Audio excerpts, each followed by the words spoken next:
শহীদ ওসমান হাদি হত্যার সাথে যারা অভিযুক্ত, ভারতে প্রথমে 2 জন, পরে আরেকজন আসামিকে গ্রেফতার করা হয়েছে। তাদের দেশের নিজস্ব পুলিশ ফোর্স, ডিপ্লোম্যাটিক চ্যানেলে আমরা অনুরোধপত্র পাঠিয়েছি যাতে বাংলাদেশে তাদের প্রত্যাবর্তন করানো হয়।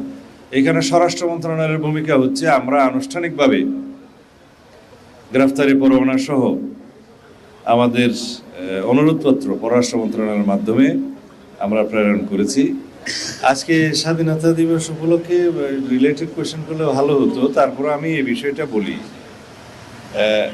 শহীদ ওসমান হাদি হত্যার সাথে যারা অভিযুক্ত, তদন্ত কার্যক্রম চলছে।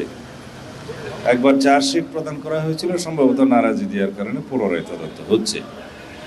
ইতোমধ্যে ভারতে প্রথমে 2 জন, পরে আরেকজন আসামিকে গ্রেফতার করা হয়েছে তাদের দেশের নিজস্ব পুলিশ ফোর্স, এবং সেখানে আমরা আমাদের দূতাবাসকে, আমাদের যে পররাষ্ট্র মন্ত্রণালয়ের মাধ্যমে ডিপ্লোম্যাটিক চ্যানেলে আমরা অনুরোধপত্র পাঠিয়েছি যাতে বাংলাদেশে তাদের প্রত্যাবর্তন করানো হয়।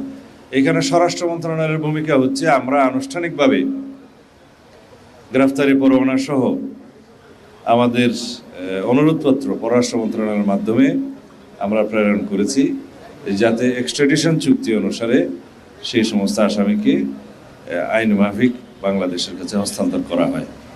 আমরা এখন বেশ কিছু পৃথিবীর উন্নত রাষ্ট্রের সাথে কথা বলছি বাংলাদেশের পুলিশ সংস্কারের জন্য। আমরা যে সমস্ত পদক্ষেপ নিতে চাই, আরও বেশি মান উন্নয়নের জন্য, বিভিন্ন ক্ষেত্রে ক্যাপাসিটি বিল্ডিংয়ের জন্য, যাতে আমরা পুলিশ বাহিনীকে আরও সমৃদ্ধ করতে পারি, সেই জন্য আমরা সহায়তা চাচ্ছি। সেটাকে অনেক সময় বলা হয় যে অ্যাডভাইজারি সাপোর্ট আছে, টেকনিক্যাল সাপোর্ট আছে, ট্রেনিং আছে, ক্যাপাসিটি বিল্ডিং আছে। এই সমস্ত ক্ষেত্রে আমরা যেখানেই উন্নত রাষ্ট্রগুলোর কাছ থেকে সহায়তা পাবো, তাদের কাছ থেকে সেই সহায়তা চাচ্ছি। ধন্যবাদ।